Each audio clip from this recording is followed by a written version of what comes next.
એટલે ભાઈ આજે અમે આવ્યા હે પોરબંદર. જો કે પોરબંદર તો અમે થોડાક દી આવતા હોય, પણ અમે આવ્યા હતા નણંદની ઘેર. ને નણંદની ઘેરથી અમે હાલીને અમે 3-4 જણા છે ને હાલીને એકલા વોકિંગ ટોકિંગ કરવા ગયા હતા. જો કે મને બોલતા ન આવડતું. આ બધા જાતા હોય ને સિટી વાળા બધા હું રોંઢે બધા ફરવા જતા હોય ને, અમે કેટલા 5 વાગ્યાના નીકળ્યા હતા. 4-5 વાગ્યા પાક્કું નીકળ્યા જાય છે. અને અહીંયા અમે આજ ગયા ને હું એકલી મતલબ કે આમ હું એકલી હાલીને ગઈ હતી. રામદેવ નતા, પછી અડધો રામદેવ ફોન કર્યો ને રામદેવ આવ્યા હતા. હવે હાલીને જવાની મજા આવી ગઈ ભાઈ. દુનિયાની મારા નણંદનું ઘર આમ દુનિયાનું સેટું છે ને, ત્યાંથી સેટ હાલીને હવે સુદામા મંદિર ઓલી બાજુ ક્યાંય સેટ પી ગયા છે. મને ખુદને ખબર નથી ભાઈ કીમડા સેટ રખડીને આવતા રહ્યા. આજ રેકોર્ડ તોડ નાખ્યો કે હું પોરબંદરમાં એકલી હાલીને આવી રીતે ઘૂમરા મેર્યા. એમ તો મોટા બધા ભેગા હોય, રામદેવની બધા મોટા હોય, આપણે તો ઝીંકામાં હજી ગણાય.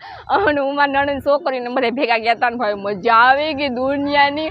અને અમે વિડીયો લઈએ છે ને બધા મારા હમું જોઈ છે કે રવિના બેન આજ પૂગી ગયા હો રાયડું નાખવા. અને આ તમારે છે ને ફૂલ વિડીયો જોવો ને તો યુટ્યુબ આવી જાય કે અમે હાલતા રસ્તે કેટલી મોજ કરીને બધા મારા હમું જોઈ. મને તો કંઈક એમ થાય કે લઉં કે ના લઉં. આમ રસ્તામાં વિડીયો લેતી હોય ચાલુ વિડીયો બધા કે જો રવિના બેન પૂગી ગયા છે કે વિડીયો લેવા. રવિના બેન ક્યાંય બાકી ના રાખે. બાકી કેમ રાખવું યાર, ક્યાંય ભેગું થતું નથી. એટલે હજી થોડા ઘણું આમાં જે ભેગું થાય થોડુંક તમે ભેગું કરાવી દો. મારા કલેજા ભેગું ક્યાંય થતું નથી. તો ભાઈ આવું કંઈક છે તો હાલો અમે તો ફરીએ જ, તમે બધા ફરવા પૂગી જાય.